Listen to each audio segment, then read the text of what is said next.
Excellency, the Honorable Minister of Industry, Trade and Investment, Niyi Adebayo, and His Excellency, the Honorable Minister of Communications and Digital Economy, Issa Ali Pantami, followed by Colin Drazen, the Director of Usaid's Office of Economic Growth and Environment in Nigeria, Margaret Olele, the CEO of the American Business Council, and Clemens Weitz, the CEO of Ringier One Africa Media. First, we welcome Honorable Minister Adebayo. We are so very grateful to have you joining us today. We thank you very much for your time, and the floor is now yours. Thank you. Thank you very much. Distinguished ladies and gentlemen, I'm delighted to address this gathering of experts and stakeholders in the e-commerce ecosystem on the occasion of the virtual digital trade dialogue aimed at enabling e-commerce for MSMEs in Nigeria. This forum is a good platform to harvest views from practitioners on how to develop the e-commerce ecosystem and enhance market access for MSMEs. I wish to express my appreciation to the organizers of this conference, especially the CEO of the American Business Council and her partners, for their interest and passion in putting together this program. This dialogue session couldn't have come at a better time due to the implementation of the African Continental Free Trade Area Agreement, AfTA. There is need for a robust and sustained engagement on how to leverage e-commerce to benefit from the agreement and develop our economy. The federal government has identified e-commerce as a priority sector that will play a critical role in the development of MSMEs. Hence, it has formed the National Advisory Committee on E-commerce and Digital Economy to coordinate interministerial activities towards a vibrant digital economy.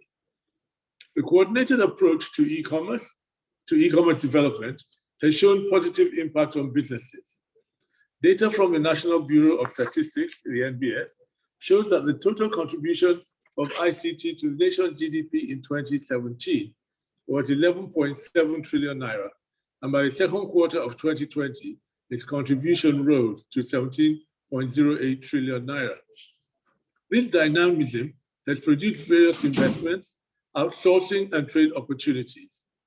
Indeed, there is a strong potential in the Nigerian ICT services market, and investment in the ICT sector in Nigeria is ranked second only to the oil and gas industry. This is mainly driven by the significant rise in internet use, particularly with the increased rate of mobile penetration following the implementation of various relevant government policies. Despite the numbers, Nigeria has not harnessed its inherent opportunities, largely due to inadequate investment in the e-commerce value chain. That is why the federal government is committed at all levels to drive initiatives of e-commerce growth. It is encouraging that stakeholders along various value chains are deepening conversations that promote the reality that unquantifiable wealth lays within this very important sector. Therefore, aggressive financing and investment in the sector is critical and welcome in order to advance our quest for MSME growth and sustainable development in Nigeria. Since 2011, the National Information Technology Development Agency, NITDA, and other government agencies have worked to jumpstart the local outsourcing industry. With the right support, business process outsourcing could become a key source of new jobs for Nigeria's young population in particular, creating 5 million direct and indirect jobs in Nigeria in the next 5 years. Domestic outsourcing alone, in terms of the volume of potential demand from local firms for outsourcing services, could potentially generate up to $8 billion annually. Therefore, I wish to task stakeholders to come up with an implementable strategy that would harness the potentials of MSMEs through e-commerce for both domestic and cross-border markets. It is a fact that e-commerce is evolving and the issues are cross-cutting in nature.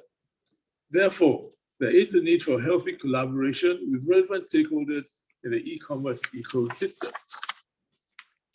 Government is building partnerships with financial institutions, non-governmental organizations, donor agencies, and research organizations to mitigate some of the challenges that currently affect entrepreneurs and business owners to meet the funding needs in the sector in order to take local businesses to the next level. I am optimistic that with the quality of stakeholders present, you will come up with appropriate recommendations and ways forward for enabling e-commerce strategy for MSMEs. This will no doubt stimulate businesses and chart a course towards increased productivity, employment generation, wealth creation, and foreign exchange earnings. Let me conclude these remarks by expressing appreciation to all stakeholders. We have no better time than now to build dynamic, profitable, and efficient MSMEs that will reposition the economy on a sustainable growth path. I wish you all fruitful deliberations, and I thank you all for listening. Thank you very much.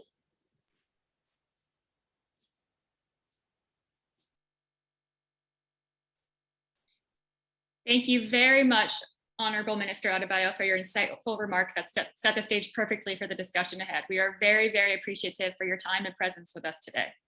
Our next speaker, the Honorable Issa Ali Pantami, the Minister of Communications and Digital Economy, will provide his remarks by video.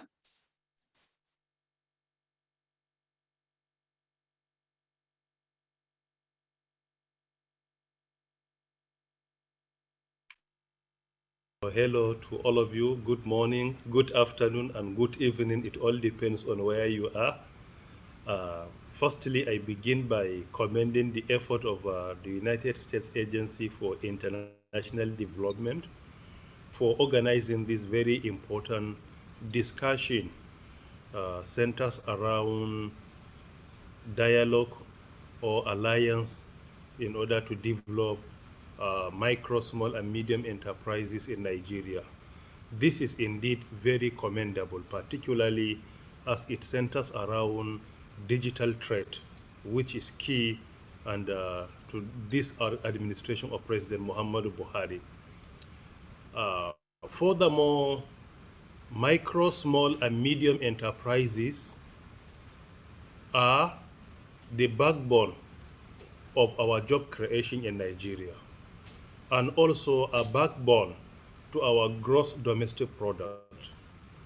Statistics shows that as at the end of April 2021, around 48% of our gross domestic product GDP in Nigeria is from micro, small, and medium enterprises. In addition, 80% of our jobs in Nigeria falls under micro, small, and medium enterprises. So any sector that dominates your GDP on one hand, and also your job creation on the other, that sector must be essential to your country. It is because of this, the administration of President Muhammadu Buhari, GCFR, the President of the Federal Republic of Nigeria, is very passionate about providing the enabling environment for our micro, small, and medium enterprises to be successful. If you look at our national digital economy policy and strategy for a digital Nigeria 2020-2030, you will clearly see how our administration is passionate about the development of our digital economy, most importantly by providing the enabling environment for MSME to be successful. There are 8 pillars in that policy. 4 of them are directly related to micro, small, and medium enterprises. Like pillar number 1 is developmental regulation. We came up with a regulation that will support development, not in any way to restrict development unnecessarily. 2, to promote micro, small, and medium enterprises. Our pillar number 2 is about digital literacy and skills. To provide the digital literacy and skills for our citizens to partake in micro, small, and medium enterprises through electronic commerce, through electronic trade, and many more. And pillar number 4, or rather pillar number 5, is about digital services, to provide the digital platform for our small and medium enterprises to succeed. And number 8 pillar is on indigenous content development and promotion. How can we come up with indigenous solutions that will support e-commerce in Nigeria. These are 4 pillars out of 8 that forms part of our national digital economy policy and strategy for a digital Nigeria. In order to support our e-commerce in the country, we have introduced a policy where we supported many entrepreneurs with free domain name in the country. 2, we also supported them even during COVID-19 lockdown, where e-commerce was indicated and registered as part of essential services. That's what makes us to be very comfortable even during lockdown because of home delivery and many more through e-commerce. In addition, we had been working on so many policies beside the national digital economy policy and strategy that will support our e-commerce, like national policy on innovation, entrepreneurship, and startup. This policy has been developed purposely to support and develop our e-commerce and micro, small, and medium enterprises in Nigeria.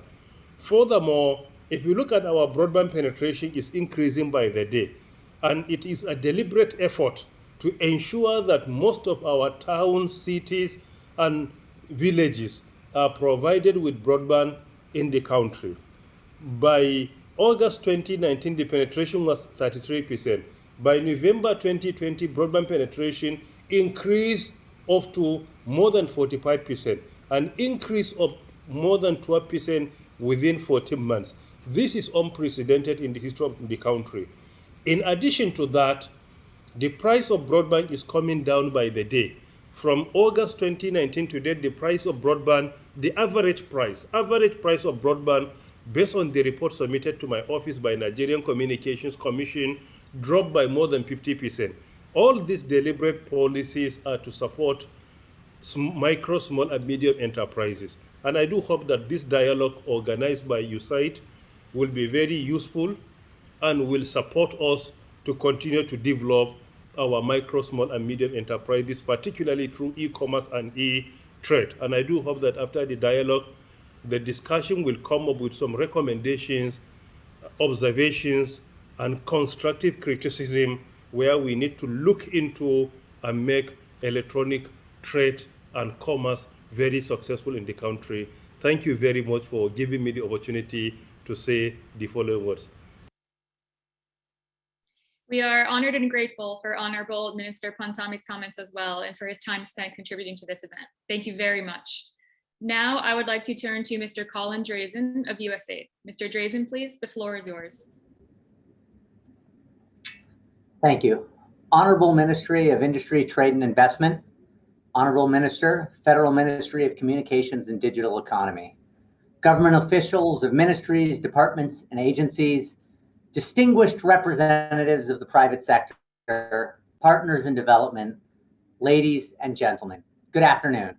I'm pleased to welcome you on behalf of the United States Agency for International Development, USAID, to the Nigerian Digital Trade Dialogue hosted by Ringier One Africa Media, the Jobberman Career Platform, the American Business Council, and the Alliance for eTrade Development, which is supported by USAID. We appreciate that so many of you could join us to share your thoughts and ideas on how together we can enable micro, small, and medium-sized enterprises e-commerce in Nigeria. While we can't be together in person, the pandemic has forced us to seek innovations in getting business done, and in this case, meeting virtually on Zoom. In a sense, adaptations to COVID-19 have highlighted the potential for digitization and e-commerce. In our case, to accelerate recovery and growth of medium and small size enterprises. In fact, Nigerian micro, small, and medium enterprises see e-commerce as critical to their future. Surveys by the eTrade Alliance indicate that 70% of Nigerian MSMEs believe COVID-19 has made it more important for them to invest in e-commerce and digital capabilities. Our question then is, how do we best enable these firms that are so eager to engage in e-commerce? How do we accelerate their digital journeys? The many companies joining us today play a key role in supporting Nigerian MSMEs and accelerating their digital journey and bringing critical solutions to the market. Some of these solutions include contactless payments, digital customs procedures, digital addresses, last mile delivery solutions, online lending models, and online programs to build micro, small, and medium enterprises e-commerce skills. Usaid is actively supporting their recovery and e-commerce writ large in Nigeria. For example, Usaid's $140 million West Africa Trade and Investment Hub activity is developing a co-investment partnership with the digital technology company Trade Depot to support over 50,000 micro realtors. These realtors have thin profit margins. They operate in low-income neighborhoods and are predominantly owned and operated by women. Through phone-based technology, micro retailers can order directly from warehouses of consumer packaged good companies, which Trade Depot will deliver at no cost. This will improve margins for micro retailers, widen access to relevant products for low-income consumers, and boost sales for the companies. This USAID support is part of our long-standing work to promote trade and digitization. In the last 4 years, we've been increasingly focused on enabling e-commerce through eTrade Alliance, a flagship public-private partnership that works to create sustainable market-driven solutions that further self-reliance globally. We strongly believe local businesses can serve as engines of growth and development in Nigeria, as delineated in our overarching development strategy. Our strategy centers around promoting private sector-led economic growth as a means to solve critical development challenges. I would like to thank ABC, Rome, and Jobberman for their hard work in making this event happen, as well as our corporate partners in the eTrade Alliance. These partners are enabling micro, small, and medium enterprises, especially those led by women, to engage in e-commerce globally with a timely focus on Nigeria.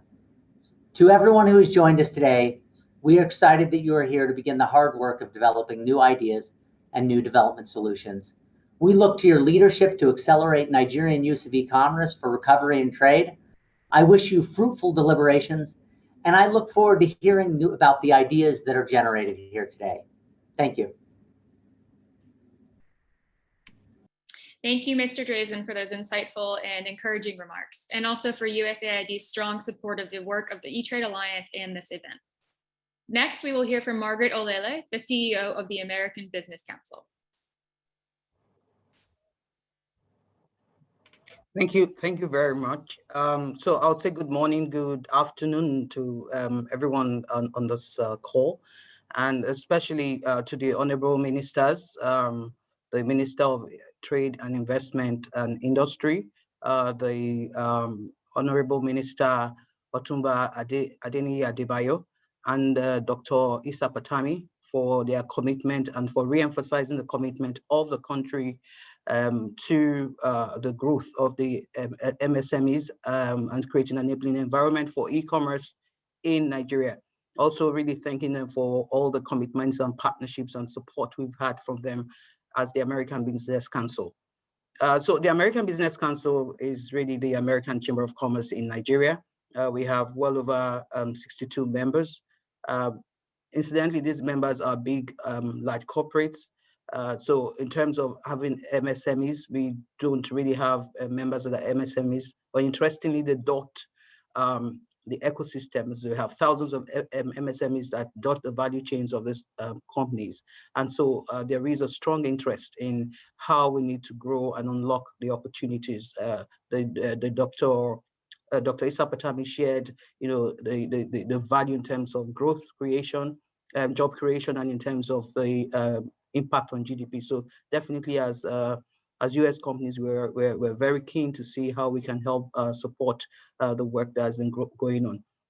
And indeed, we do have that commitment coming from the new administration, the Biden administration, on the support for getting more MSMEs to deal and work in Nigeria. The last meeting we had with the Deputy Assistant Secretary for African Affairs, she shared the commitment of the Biden administration to encourage a lot more US MSMEs to do business in Nigeria, work with their counterparts to get things going.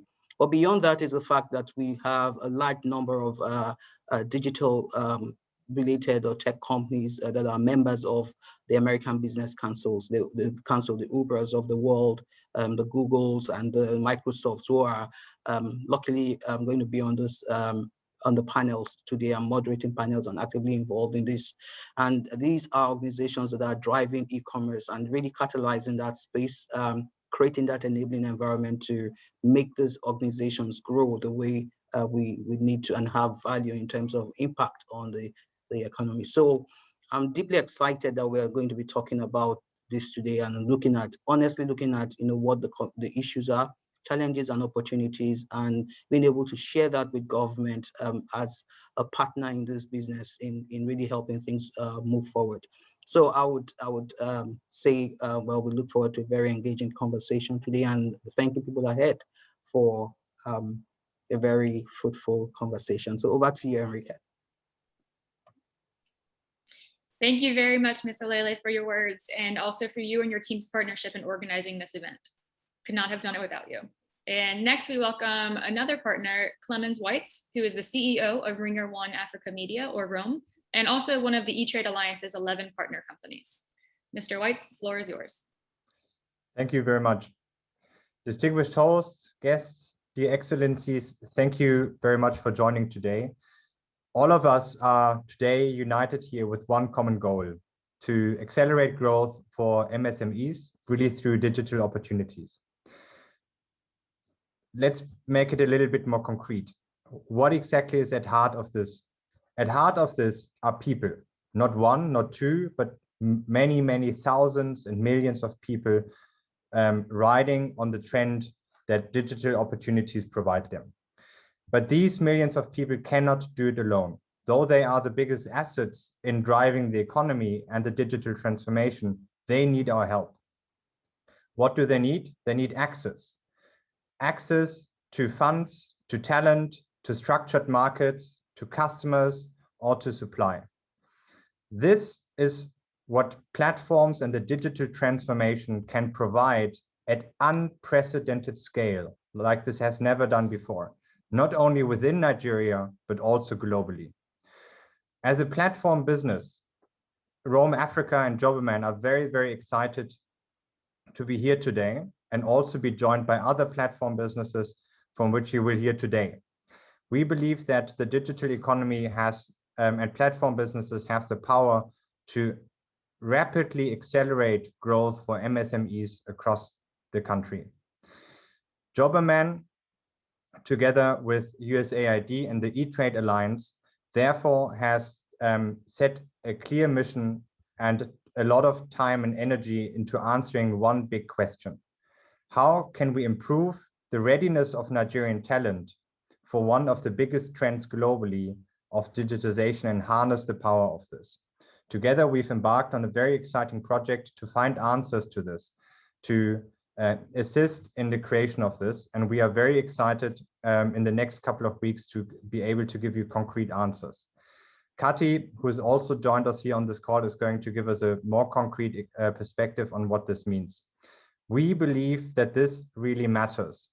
We believe that people are the biggest assets in this growth. And we also believe that they need our help in structuring this and providing access to digital opportunities. We believe that our research will play a key role in decision-making, not only for policies and the government, but also for universities, digital organizations, and many individuals. Thank you for joining this very, very important conversation. Specifically, I want to thank all honorable ministers and representatives who are here today. I want to thank USAID. I want to thank the eTrade Alliance and our partners. I want to thank the American Business Council as co-hosts, and also I specifically want to thank our team who is making this happening. Thank you very much, everybody, for your energy and time, for spending some of your important time on this very important matter. I think it's never been more timely. The time for this is now. Thank you. Thank you very much, Mr. Weitz, for your insights as well, and also for you and your team's help organizing this event and making it a reality. Next, I would like to turn to Dr. Kati Suominen, founder and CEO of the Next Trade Group and technical director of the eTrade Alliance. She will set the stage for our discussions and provide a brief overview of the eTrade Alliance, as well as share some new data on the state of MSME e-commerce in Nigeria. Kati, please, the floor is now yours. Thanks very much, Erica. Thank you, everybody, for joining. And also big thanks to the Honorable Minister Adebayo and Honorable Minister Pantami for their remarks and for their time on this event. Also want to thank everybody here, the participants and speakers for joining us. And of course, our alliance partners and U.S. Agency for International Development, as well as the fantastic support from Ringier One Africa Media, Jobberman, as well as the American Business Council in making this event happen. This was really a collaborative effort and everybody did a fantastic job and we're very, very grateful for your support. I thought to provide a couple of slides to motivate the panel discussions as to what we have found in our work in the Alliance on developments on e-commerce in Nigeria. Let's see if I could pull that up.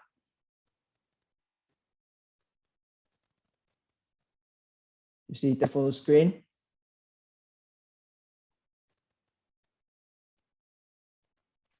Yes. Okay, very good. So without further ado, and also I want to introduce a bit of the work of the eTrade Alliance for everybody to get a better sense. So the eTrade Alliance works on two main goals. One goal is to increase the number of SMEs that are selling online, including in online marketplaces. And the other goal is to, of course, increase these SMEs sales online.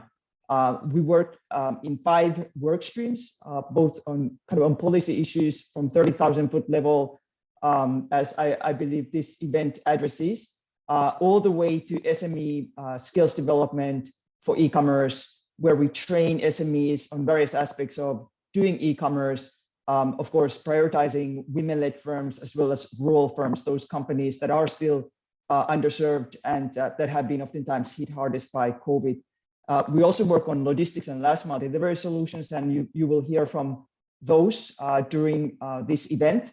Access to finance solutions, particularly thinking about how SMEs can access capital from fintechs, something where Nigeria is, of course, a fantastic example of promoting this ecosystem. And then we work on inclusive trade, promoting particularly women-led firms in e-commerce and enabling rural enterprises to enter the stream of e-commerce. We have fantastic partners. You'll see their logos there. They bring tremendous expertise to the table. And in a way, if you think of the e-commerce sales cycle, they, one way or the other, support SMEs throughout this journey of selling online, from purchasing supplies to financing their operations, to marketing their products, selling their products, transacting with the customer, shipping products, providing after-sales service, and in general operational support. And of course, here you see some of the completely free online tools that our partners also bring to the table, in addition to capacity building, in addition to their regular services. In Nigeria, we're working very closely with Ringier One Africa Media, as Clemens indicated, on better measuring in a very granular fashion the skills and aptitudes and competencies that workers need in order to thrive in e-commerce in the future. And we're looking to provide this data to policymakers to assist them in workforce development strategies.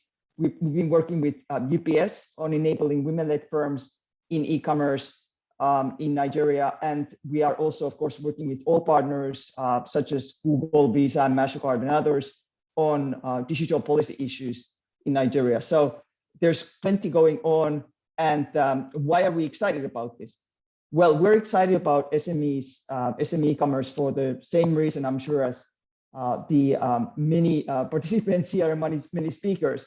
What we find is in market after market, and this is an X-ray of Nigeria, if you want, that SMEs are increasingly using platforms of all kind and e-commerce marketplaces to engage in e-commerce. Many, of course, of the smallest firms are still using social media tools or messaging apps. The larger companies are already using also the global marketplaces. But there is really a growth spurt in terms of companies accessing new networks, new markets through e-commerce platforms and payment platforms and so on. And companies are realizing benefits. They are doing this for a reason. They have found that e-commerce enables them to gain new customers, improve their cash flow, increase their revenues, also to gain new international customers. Of course, those companies that are selling on global marketplaces are already on their way of realizing these gains. Companies that are still kind of social sellers have yet to necessarily tap exactly the same gains, but everybody is benefiting from participating in the online ecosystem. We're also excited about e-commerce as an enabler of trade. We come to this very much from the perspective of enabling SMEs in trade through e-commerce. And what we see time after time, including in Nigeria, is that companies that sell offline barely export. But when we look at companies that are selling on global marketplaces or have their own online stores, they tend to export. Majorities of them participate in trade. And not only do they participate in trade, but they are diversified. They sell to many markets. And these are really exciting trends for all our partners. And this is one of the key reasons why we are in this, because we believe that trade then translates into income growth, into new opportunities, and greater prosperity. We also saw during the crisis, and this is some work that we conducted with Visa, that companies that are selling online and that are leveraging also export markets fared better in the crisis. The crisis was a challenging one for everybody and still continues, of course, but the companies that were digitized, that were export oriented, were able to weather the crisis better. So why are we here? If this is such a wonderful story and there's so much good happening already, what's there for us to do? Well, I think this is very intuitive for all of you. We asked companies in Nigeria as well as in other parts of Africa, what are the main challenges that you're facing to doing e-commerce? And time and again, companies highlight customs procedures as an impediment for their e-commerce. They are also challenged by the kind of complexities of getting their stores online and maintaining their online presence and competing out there in the increasingly competitive global online marketplace. And then there are issues with access to capital, as well as some cybersecurity issues that keep coming up in Africa in particular. I'm sure those of you who are joining, this is quite intuitive.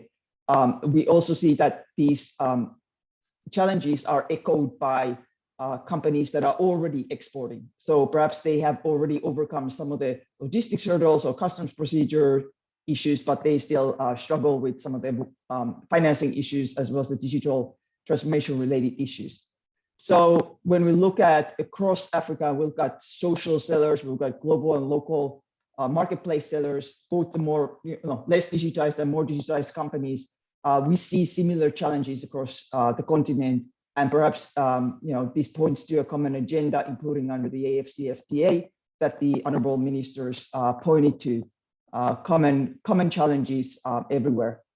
Now, when we ask companies, well, what do you then need in order to bolster your e-commerce? Now that you're prioritizing this for your growth, they prioritize working capital, improving the products and services, the quality that they put out there in the global marketplace, as well as bolstering the digital marketing capabilities.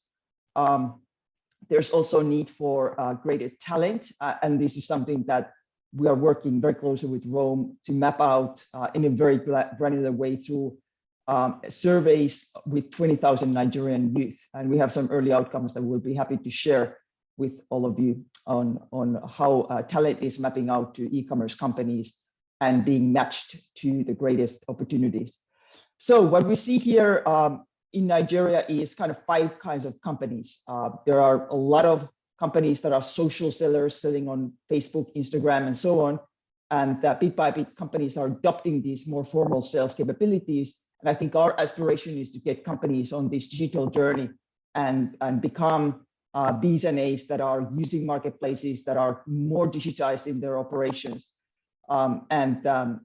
We think of doing this through 2 ways, 2 main ways. One is enabling these SMEs to transform themselves digitally. And I think many of our panels will address this today. And then the other is the policy environment. How do we enable a better environment for or policies conducive to SME e-commerce? what we find if we kind of empirically seek to map these two axes, we find that Nigeria is there among peers in Africa, leading, in fact, in sub-Saharan Africa, but still has ways to go from, say, the OECD partners or some Latin American partners as well. So, we have some proposals, including in the paper that we circulated, on how we can perhaps accelerate, Nigeria's journey in that direction.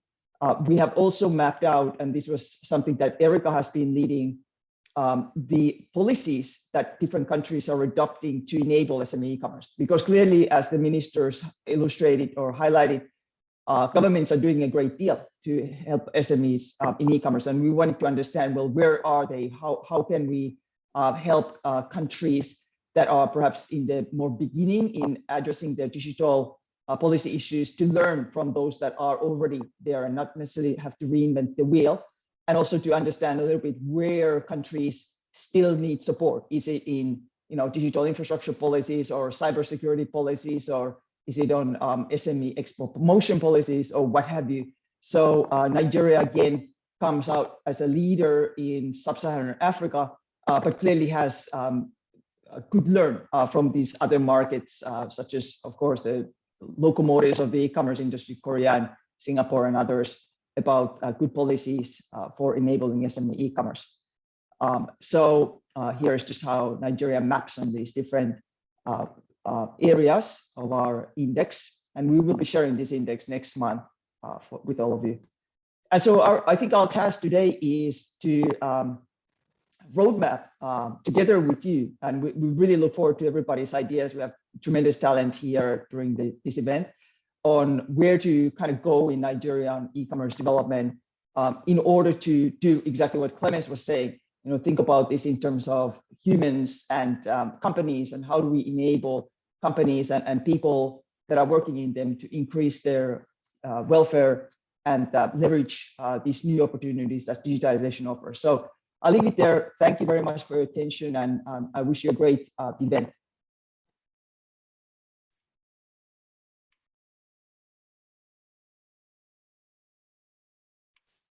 Thank you very much, Kasi, for that introduction to the eTrade Alliance and then such a comprehensive overview of the current landscape of e-commerce in Nigeria. Next, we invite Mr. Massimiliano Spalazzi, the CEO of Jumia Nigeria, which is a company that I'm sure needs no introduction. Jumia has been the leading force in driving MSME e-commerce in Africa and enabling the e-commerce acceleration amid COVID-19. Mr. Spalazzi, thank you for joining us to share your insights into the state and future of MSME e-commerce in Nigeria. Thank you very much for having us here.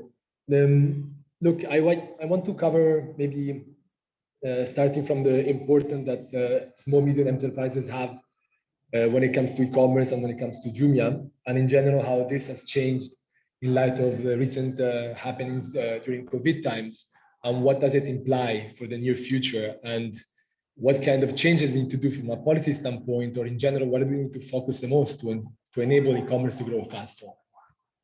I think no need to spend too many words to say how SMEs play a fundamental role in the economy, offline and online. If you think about the fact that, as mentioned before from several people who spoke this morning, we count roughly 37 million micro, small and medium scale enterprises, MSMEs operating across the country, which are offering roughly 84 to 85% of the total jobs in the country. The relevance and importance of these small, medium enterprises is essential to the offline and to the online. Having said this, there is a lot, I think, that we can do to make these small, medium enterprises grow. And e-commerce is a natural channel to foster their presence, their brand, and their sales. E-commerce is today already helping to bridge the gap between becoming an enabler for small businesses, for payments, and for solutions on the logistics side. On the logistics, I think it's even more relevant when it comes to what happened last year after the pandemic and what it implies today on doing online sales. Logistics played an essential role enabling millions of customers to receive orders and obviously to place orders and receive these orders through online platforms thanks to logistics companies operating across all the countries. And never as before, we felt the need to support these logistic companies and to support e-commerce players to make this logistic network move. This allowed, of course, businesses to grow, so the small medium enterprises to grow, but most especially to customers to actually save significant money and significant savings while doing their shopping. When I say though that we are still just at the start and there's a lot to do, if you think about e-commerce and the current setting and where we can grow, I think we can definitely find ways to keep supporting MSMEs in growing. And growth comes, for example, in facilitating funds and loans for these small medium enterprises to grow.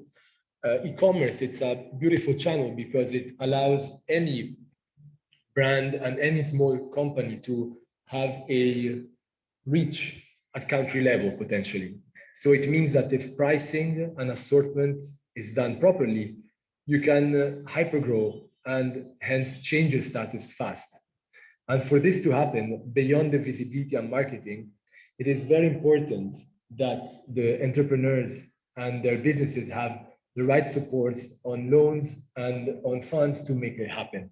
So we heard some examples in the call. Jumia is doing its part on offering loans to vendors, but more and more can be done. I think the second part on what can be done better is migrating these SMEs towards e-commerce. So today, of course, and if I think also about Jumia, and the large variety of our sales is done to support small, medium entrepreneurs, as it is in the offline market. However, it is also true that those who are currently online through Jumia, through many other platforms, they are, I would say, the first movers who are leveraging the e-commerce space. What can be done more is more digital education and more push towards a digital identity for these small medium enterprises to gain the best and the most from this shift towards online, especially after COVID, where we saw a natural interest towards many customers going online, which will continue and simply increase the pace at which people will convert to online and will prefer doing shopping at home. The third point is redistributing the costs, especially on distribution. So e-commerce is about logistics, and never before it's important to find ways to support and to collaborate with the likes of MePost and other significant carrier in the country to facilitate these kind of orders being delivered across the country. As mentioned also before by the Honorable Minister, connectivity is always a key point for SMEs to start selling more. We saw a very big increase in the usage of digital and in general connectivity during the COVID times, which is facilitating more and more entrepreneurs to come online, but it's never enough. And here, expanding the support of 4G and in general expanding the reach of connectivity across the country can only facilitate the opening of a new market to many, many different SMEs across the country. The other part, which I think is important, is facilitating local manufacturing. Especially during COVID times, we saw a lot of very small entrepreneurs, which actually, I would say, trained themselves and invested in themselves to build some of nascent brands to make them become established online brands in very short time. I think this was possible thanks to local production. And I think local production is never enough and can be expanded towards other categories beyond fashion to make this happen. And here, there's a lot that can be done with all the entities operating in enabling the fostering of e-commerce growth. The last part, I think we need to think also on facilitating certain categories of goods, mainly imported, which would benefit from some subsidies or discounted easiness in importing such goods in the country in order to reach more customers on the ground. So we see a trend of growing categories across board, which can be only supported more if the trading becomes easier for such small vendors.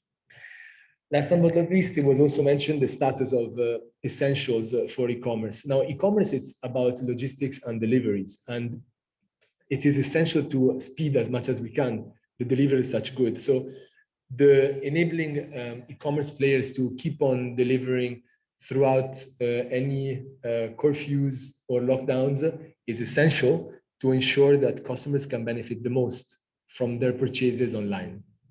I think I gave a little bit of a background of what we've seen in the past years and where we should focus more to make sure that this sector can grow more. I look forward to the panels to elaborate these points and more and make the change happen faster. Thank you. Thank you very much, Mr. Spalazzi, for your insights and such a comprehensive overview on e-commerce in Nigeria. And thank you again to all of our opening speakers for the excellent introduction to this event. It was a terrific way to set the stage for our dialogue.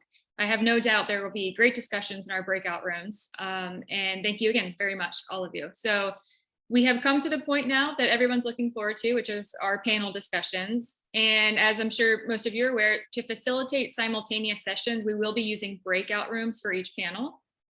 So breakout room 1 will discuss MSMEs access to secure cross-border payments and fast dispersing working capital. And this will be moderated by Mr. Betre Giza, the head of legal and regulatory at Paystack.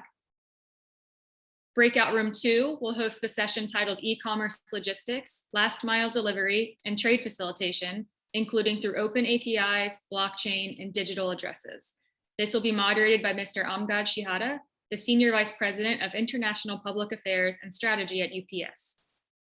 Breakout room 3 will discuss building MSME capacity and workforce skills for the digital economy, including through scalable skills assessments and online trading programs.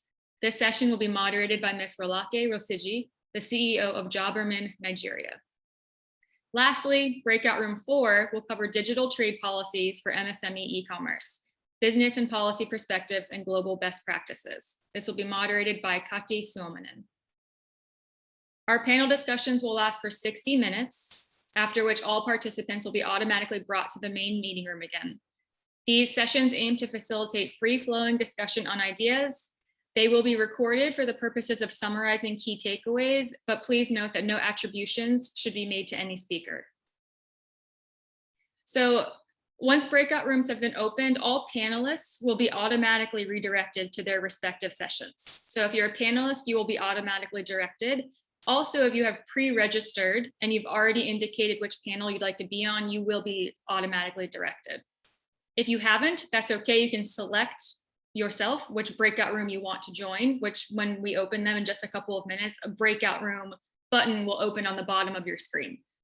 If you have any questions, just let us know. You can reach out to an admin in the chat. We will make sure that you get to the breakout room you'd like to be in. So again, if you're a panelist or you pre-selected and registered, you will automatically go to your room. And if not, you can select that now. So I think we're ready to start these breakout rooms. So Sheila, if you'd like to get that started, and we'll start moving people over. And if you have any questions, just reach out in the chat.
Hi, this is Aurelua. I'm trying to get to panel 3. Panel 3. Okay, so do you see the breakout rooms button at the bottom of your screen? It might have a little number that says 14. Yes, I see it. Okay, so click that, and then you said you wanted to be in panel 3. Yes. Scroll down to panel 3, and you'll see a little blue number to the right. It says 15. If you hover over that, it says join. Okay. And press that way. Okay. Thank you. You're welcome. Hello. Hello. Hello. Yeah, I was assigned to breakout room 3, and I'm supposed to be in room 2. Okay, let's see. So you can actually do the same thing if anybody in here is still looking to join a room. And Evelyn, we've got that. I think there might be a miscommunication because we switched you at the last minute. But anybody who's listening now, if you'd like to join a different panel or you weren't in the correct one to begin with, please, at the bottom of your screen, you'll see breakout rooms. And if you click that, there should be a little number, a little red 8 there. If you click that breakout rooms number, and then you should have a big list that comes up and it'll say unassigned and then panel 1. Do you guys all see that? No. No, what I can see is join breakout room, and the only option I can see is breakout room 3. Interesting. Okay, give me one moment. I can't even see that. Okay. Please, are you joining from a PC or from a phone? I'm joining from my laptop, my PC. Oh, okay. Because I can see them when I click on the options are there, panel 1, panel 3, 4, and 2. When you click on the breakout rooms button, there's a button, I think, somewhere on the screen. Should be at the bottom of the screen. No, I can't see. You can't see, okay. Let's see, do we have Evelyn? Okay. Remind me again who was just saying that. I've got a bunch of names here at the top. I want to make sure I have the right person. Oluremi. Got it, okay. Give me 1 second, Oluremi, sorry about that. Yeah. And you said you should be in panel 2? Yes, please. Okay.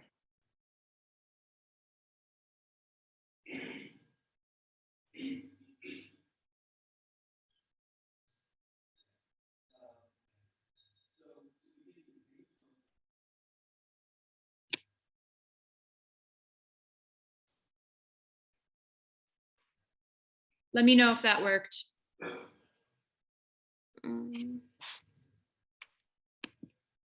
Okay, thank you. You're welcome.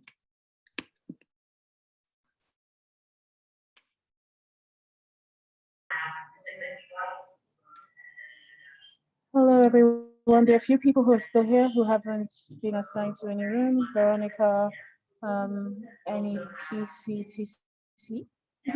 and Purity. If you could please just indicate what room or what panel session you would like to be moved to, and you will be assigned immediately.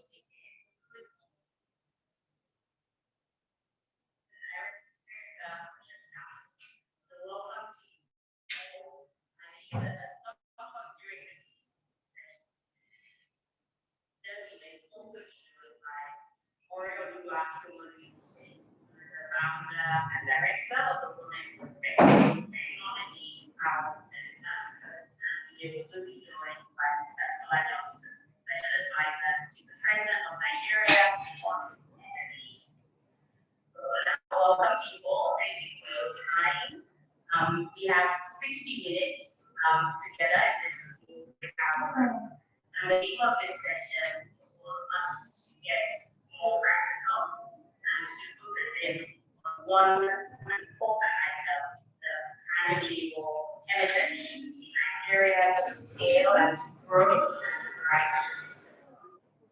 So, firstly, I will ask. Can you share your screen, Ayo, in the breakout room? Go to the other side.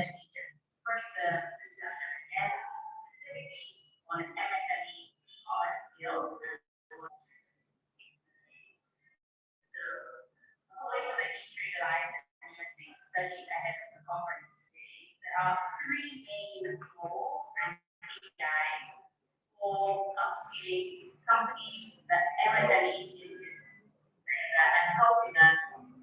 is e-commerce, helping them take advantage of those. Now, the three KPIs and the vision, firstly, is to increase the share of more MSME online sellers with their own stores from about 15 to 20% to 30% by 2020 and to 60% by 2025. So if we reflect on what we discussed earlier, there is a growing number of MSMEs in Nigeria who are selling online. Especially during COVID, there's been a big move to online sales, whether it's someone opening a store on Jumia, someone selling on Instagram or Facebook. However, most of this is done very poorly. The first goal is how do we help these MSMEs to develop formal stores online and enable them to really grow their businesses to a scale that is sustainable. The second goal is to increase digitized African MSMEs on global marketplaces from less than 10% today, 20% in 2023, and 25% in 2025. So how do we enable African MSMEs to be driven by digital capacity? So how do we allow someone who is sitting in a marketing panel making beautiful leather shoes, but only has access to his market in his nearby area?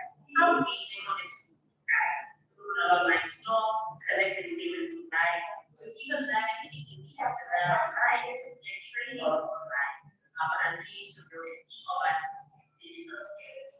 The third vision is a simple one. It is to double current online seller sales by 2023. So doubling the revenue that MSME selling online currently accesses at 2020. How do we enable them to get greater access to markets, whether across Africa or even globally? How do we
Sheila, I'm here.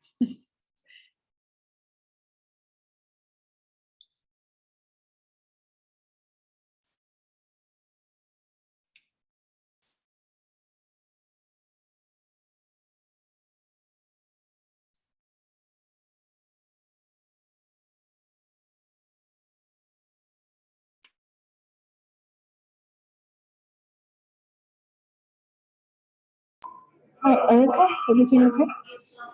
Yeah, I'm here. But I think I'll go back to panel 3 if you don't need me. Okay, that's fine. That's fine. Okay.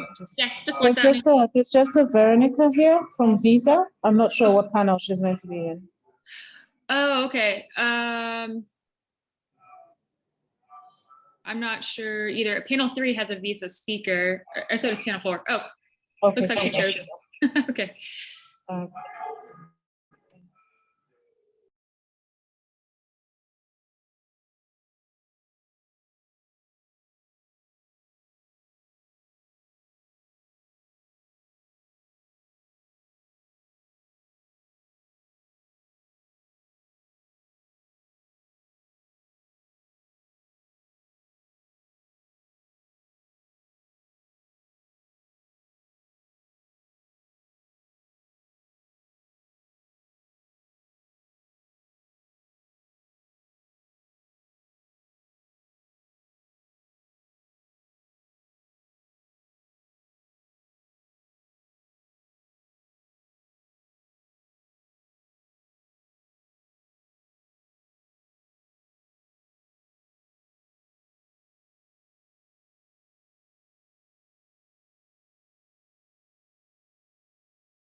Hello, Afolabi.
Hello, Mr. Idris, please, what panel are you on?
Okay, everyone, just another minute here to make sure everybody gets back to the breakout room.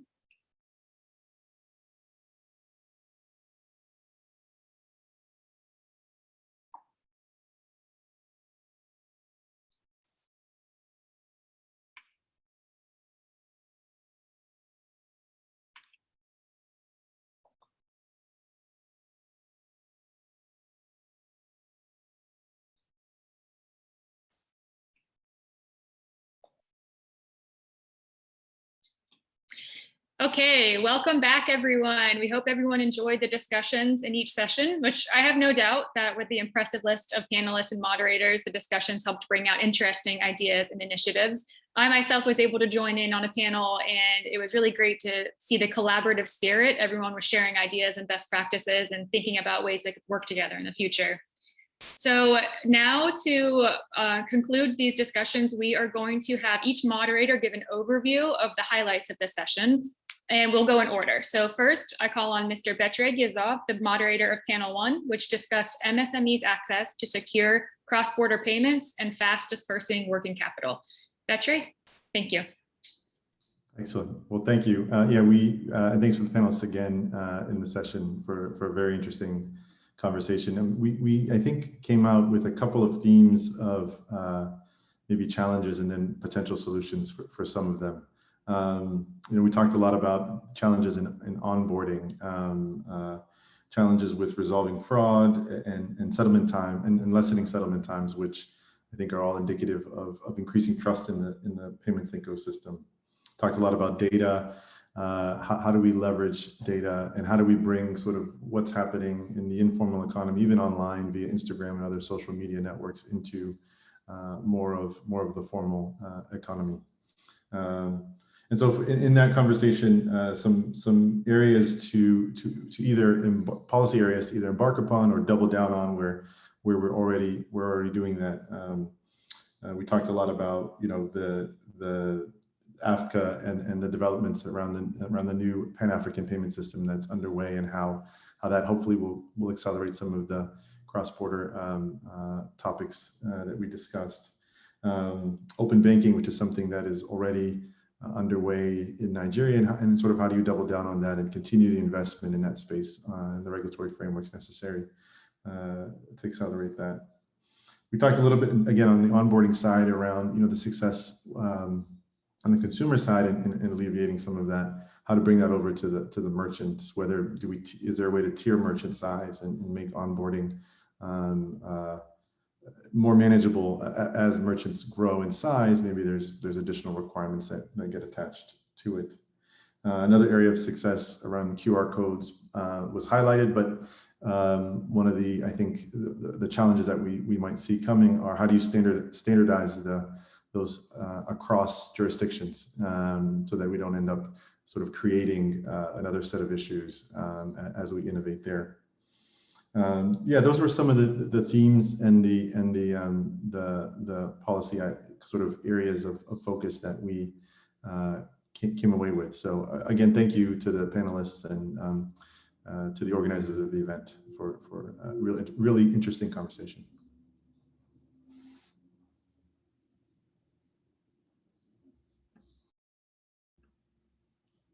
I was muted, of course.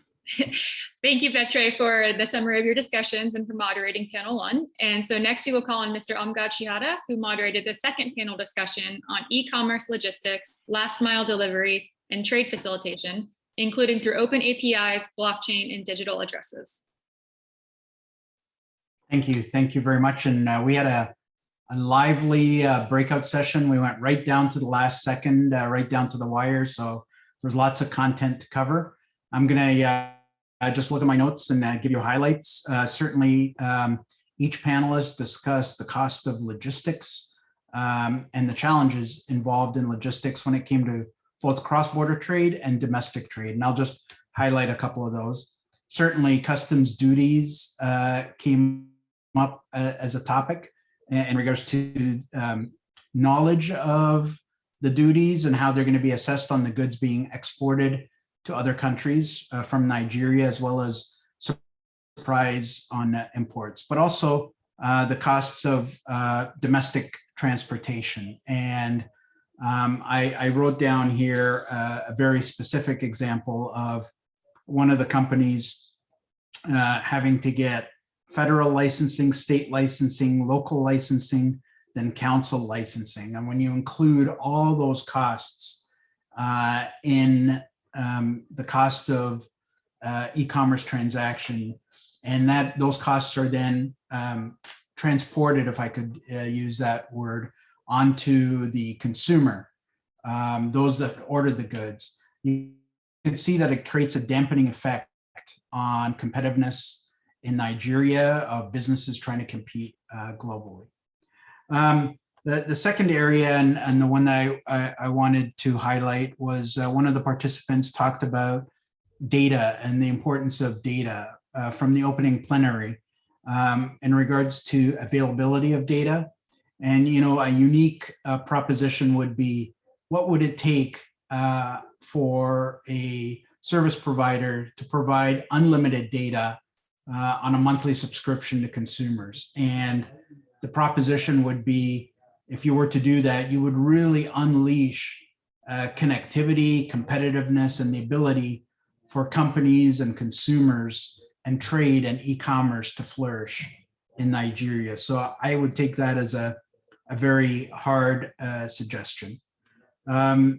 Domestic production was discussed in regards to the quality of the goods that exist in Nigeria, and sometimes there's still certainly a need for imports because of selectivity of goods, but also the quality of the goods that you get abroad. And then lastly, although there's lots of talk about digital commerce, there's still a need, and some have proposed the need to be there for the next decade in regards to cash, because of the informal economy, the unbanked, but also the availability and connectivity issues. So cash is still something that needs resolution and accommodation for. We had the good fortune of having Google on our panel, and Google spent time talking about a product they launched a couple of years ago called Google Plus Codes, which really enables the last mile transaction. Not having an address was problematic and is problematic for many places in the world. And Google Plus solves that through this open architecture product that enables, I believe, down to the 3 meter to 3 meter quadrant of locating an address and a location. They're on the march now to institutionalize that through, maybe that's the wrong word, institutionalize, but at least popularize that through governments as well as financial institutions to look at this as a formal address and to enable those that are not in the digital commerce space, the e-commerce ecosystem, to participate through actually having an address. All this discussion really led to my colleague at DHL, Jason, talking about all the issues in regards to the A to Z or A to Z supply chain, and all the costs and the challenges and the roadblocks that happen within origin to destination. And really, I loved his term of, you know, what the governments can do and what enablers can do is really help by, you know, upskilling and training SMEs to be export or trade ready. And that's a job, you know, for all of us to do. But it's also an opportunity as we do that to look at some of the roadblocks in regards to customs, taxes, simplification, complexity. And we talked a little bit about something we're trying to advance on the global level to reduce some of those roadblocks and some of those surprises at door for international commerce. So our panel certainly is, if I could say, bullish, looks at the opportunity, sees growth, has seen growth through this different stages of the pandemic in e-commerce. It's here to stay. Digital is going to enable it, but there are specific and significant things that the private sector can work with the government in order to try to look at simplifications and streamlining processes to help MSMEs engage in e-commerce. Thank you. Thank you, Amgad, for that summary of your panel and also for moderating the session. And for the summary of our third session on building MSME capacity and workforce skills for the digital economy, including through scalable skills assessments and online training programs, we turn to Ms. Morlake Rosiji. Thank you very much, Erica. So we had a very lively discussion in panel 3. We were privileged to have on our panel someone from Visa Mamadou, who's leading the innovative work in the Global Impact Department. We're also privileged to have Evelyn, who's the Director of Trade and Investment from the Nigerian Export and Promotion Council. We also had Ore, who is the founder and director of the Women's Technology Institute in Nigeria. We had Clemens White, who's the CEO of Rome, who are in partnership with MasterCard Foundation for digital skills and soft skills training. And we had Erica, who was dialing in from Argentina, where she leads the work at the eCommerce Institute, which upskills MSMEs in Latin America. So the key takeaways, and I'll have a look at my notes. The first main takeaway was that there are a lot of different efforts in trainings, upskilling MSMEs already across Africa. So much work is already being done. Mamadou from Visa shared some really interesting work around the different skills trainings that they're doing at Visa, both on financial literacy and digital skills training.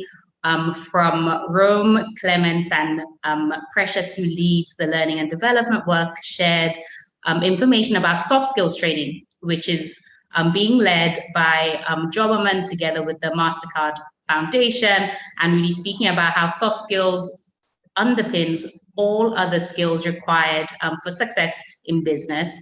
We had Ore from the Women's Technology Institute in Nigeria share the success of women-led businesses such as PiggyVest, Bankly, FutureSoft in the fintech and digital economy. And we had Evelyn from the Nigerian Export and Promotion Council share some success stories of what the Nigerian Export and Promotion Council has been doing in the last few years in partnership with organizations such as the International Trade Committee in Geneva, to upskill SMEs in Nigeria. So first, there was a lot of energy and discussion about what's already happening in the sector and the main recommendations to make sure that there is capacity that is being built in these micro and small medium enterprises. And the main recommendations were on enabling these MSMEs to access not only digital training, which they need, of course, to be able to use digital tools and to sell online, to collect payments, but also to have rounded business training. So financial literacy, learning how to build business plans was a point made very strongly by Mamadou from Visa. You know, some of these people were speaking about they even need that basic training of how to manage profit and loss statement, how to manage the money they have coming in, how to manage their costs. Another recommendation that came through strongly was training these MSMEs on the capacity to export. So now we're all excited about the AFTCA. We are bullish about exports, but some of these businesses don't even know what certificates they need to be able to export, whether it's food or fashion or electronic items from different parts of Africa to other countries in Africa or to other continents. So training on the capacity needed for global trade is also needed, and the Nigerian Export and Promotion Council is already doing some work here. The second main area of recommendations was on collaborating more. So it was a really great panel with leaders from across the field. And what we noticed is there's so much work going on that actually there are a lot of opportunities for synergies and for learning from one another. So one specific recommendation is to create a directory of all the ongoing training programs being led by different private sector organizations and government parastatals, and sharing this and looking for opportunities to avoid overlap and to create more synergy. And the last recommendation was on access. So it's wonderful that we have such privileged speakers in today's forum, but what we really need is to cascade this information to the people that need it. And I'm really pleased that today we have had some MSMEs dialed into the call, sharing about their businesses. And the recommendation was we need to ensure that this information, this training, this help is given to the right people and they have access to it. So I'll just end by saying that I am really pleased that Rome and Jobberman are working with the eTrade Alliance and Usaid on the e-commerce and digital skills training, where we are reaching 24,000 Nigerians. And yeah, I look forward to us doing more work to actually get to the people that need this knowledge. Thank you. Thank you very much, Rolake, for that comprehensive summary of your session, which that was the one I sat in on. It was very good. And for our last session, which discussed digital trade policies for MSME e-commerce, business and policy perspectives and global best practices, we call on Kati Suominen for her summary. Thanks very much, Erkan. I think our panel very much echoed to the other panels. We had Charles from Google, Sergi from Microsoft, Barbara from Visa, as well as Bunmi from International Chamber of Commerce. And that was very good discussion, very comprehensive. I think we had this view that digital is really enabling companies and economy and the government as well as to leapfrog.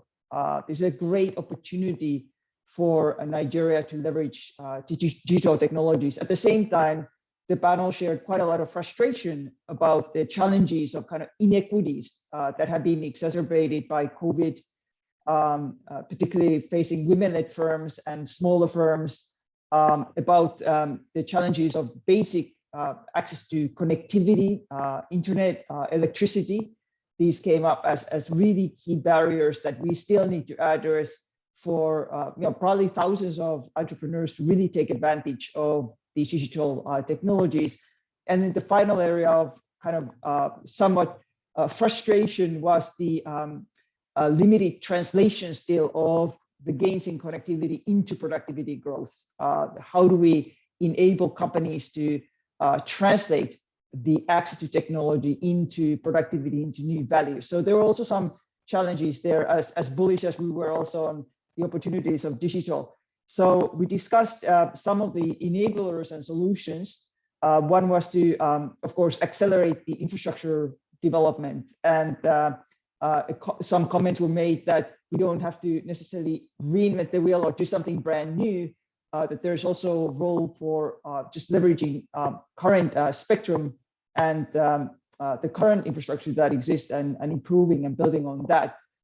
There was a great deal of discussions about skills development, and all the panelists on their respective fronts have different skills development and human capital development initiatives, which I encourage you to take a look at.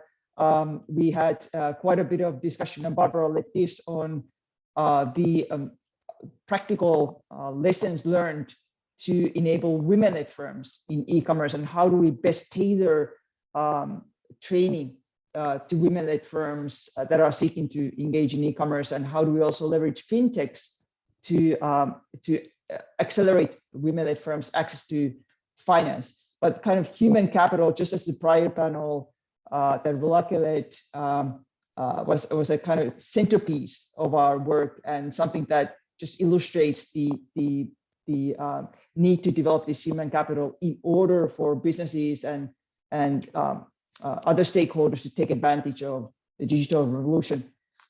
Still another area was access to finance, and again, fintechs gain as a key enabler, as well as then, of course, policies to promote startups in these different sectors, not only to digital transformation of the traditional industries like healthcare or agriculture and so forth, but also empower startups in these sectors, agtechs and logtechs and fintechs and so on.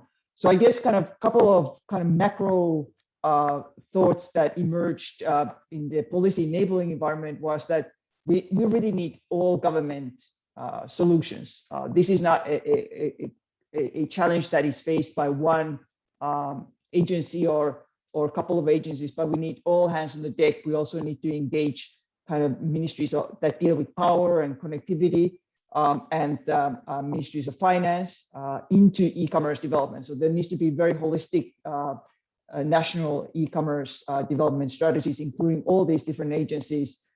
We discussed quite a lot the issue of data and data transfer, which is of course a very hot button issue. And where the panel came down on is that SMEs need data in order to expand to new markets, including to take advantage of the African, the AFCFTA, and you know, to be able to export also to third markets.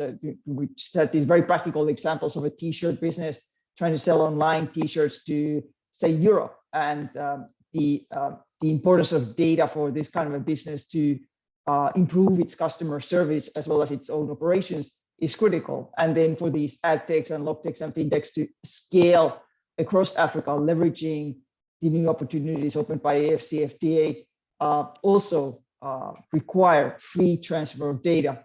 We thought about some policy options for data, such as you know, solutions that are emerging in Asia now with the, for instance, Digital Economic Partnership Agreement between Chile, New Zealand, and Singapore, where the countries have committed to data privacy and data privacy protections, and enabling every country to have their own data privacy regime, but also enabling interoperability and free data transfer across borders in an orderly fashion, you know, somewhat regulated fashion, but still enabling this interoperability while respecting the national data privacy regimes. That emerged as one good practice, and the panel very much highlighted the need for multilateral solutions, that we have to absolutely think outside the box and outside the borders when we think about data and enabling SMEs to thrive in the digital economy, and countries need to come up with common solutions on data transfer issues, and enable and have kind of SME in mind when we're thinking about these policies. So that summarizes perhaps at least part of the discussion, and really appreciate the panel, fantastic initiatives that everybody's driving, and really look forward to further dialogues on this. Thank you very much. Thank you very much, Kati. And again, thank you to all of our moderators for their summaries of our breakout sessions. We also want to thank our panelists for contributing their insights and experience to help drive our discussions, and our audience for their questions, feedback, and participation, which also helped inform these sessions. Last but not least, I would like to thank Jobberman for their excellent work behind the scenes on the technical side to help make this event run smoothly. We all know how Zoom meetings are at this point, and so really appreciate their help to make sure that all the breakout rooms happened and everything went smoothly. And for our closing remarks, I'd like to call on Miss Margaret Olele, and the floor is yours. Thank you very much. I mean, we've had 3 hours of extremely productive meeting, extremely productive meeting. First of all, I would like to thank so many of us who made it to this virtual meeting. It was not. I mean, we saw a very large participation, and so we're very excited about, you know, the keen interest in this area, and most especially would like to thank the speakers, especially the Honorable Minister for Investment, Trade and Industry, Honorable Adebayo, Tumba Adeniyi Adebayo, as well as Dr. Issa Patami, for their time and also for their contribution to this. We really appreciate the moderators, that have shared with us great summaries of each of the sessions. Bertrand Gizal, Amgad, Rolake, and Kati for leading their panels, and also to all the other panelists for their contribution. And we're very grateful also for the the participants, like I said, especially the American Business Council members. I saw quite a lot of them who were not just moderating, but also were sharing their expertise and their experience, making this a very enriching conversation. And so on behalf of the American Business Council, I would also like to thank the USAID for their work and partnerships in highlighting these issues. And also, we know that this is coming at a time that is really the time, the time, very, very opportune time to talk about the conversation around the MSMEs and e-commerce in Nigeria. For our partners also, the Alliance for eTrade Development, Ringier One Africa Media and Jobberman, we say thank you and we look forward to more collaboration, because I really think this is the beginning of the conversations that we've had. Like I said, we had 3 hours of very engaging discussion, talking about the challenges of the Nigerian MSMEs to use e-commerce and cross-border e-commerce. We talked about policy and technology solutions to these challenges, and also pilot programs, ideas and policy initiatives to operationalize solutions to promote MSMEs e-commerce through eTrade Alliance work at all, at both the national and regional level. I mean, these are just some of them. And I found it I was on the first panel, and I found a lot of the conversations extremely worthwhile, and not going to rehash what the moderators said, but I was very keen to note that the panel one that I joined, talked a lot about on issues around onboarding, issues around data, issues around this dispute settlement, and really technically looking at solutions that could help unlock these opportunities and provide things, including providing even access to data, which kind of runs across some other panels that I observed and all that. The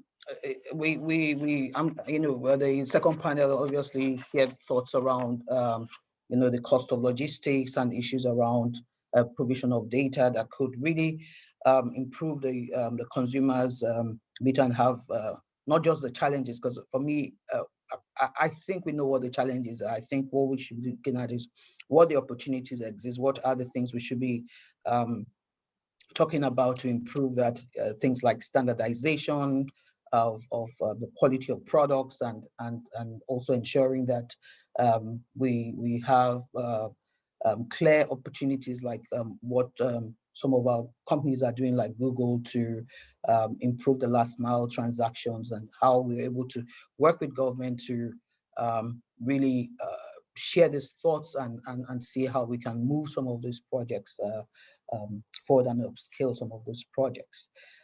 So again, issues around soft skills, building capacity, ensuring that we have a more 360 degrees kind of training that goes beyond just digital training, but other kinds of soft skills and understanding of, financial competencies and all that are also very, very critical. And I hear, every time I hear the word collaboration, extremely helpful. How do we translate existing infrastructure to meet the needs of the now? How do we use what we have to kind of accelerate growth, and also how do we leverage other things we see in other countries, best practices, to kind of harness provision of data that MSMEs can use to unlock their customer base. At the end of the day, what we are looking at is how do we grow. Obviously, there are also specific conversations around women MSMEs, and how we're able to translate their disadvantages into opportunities through leveraging some of the thoughts that we have shared here. So I would like to say again, thank you for your time and contribution today. And for me, it's been a very excellent event, and full of very fecund deliberation. So I hope that this conversation will promote and enable the growth of MSMEs e-commerce in Nigeria. And like I said, this is just the beginning of the conversation. I look forward to more collaborations. And thank you, everyone, for joining this call. Thank you, Margaret, for those excellent closing remarks. So everyone, this concludes our Nigeria Digital Trade Dialogue today. Again, just many, many thanks to everyone who showed up and contributed their time, from speakers, moderators, panelists, audience members. It's all very much appreciated. We hope you enjoyed the discussions today and hope to continue this discussion to enable digital trade and e-commerce in Nigeria. Take care. Thank you. Bye-bye. Thanks very much, everybody. Thank you. Thank you.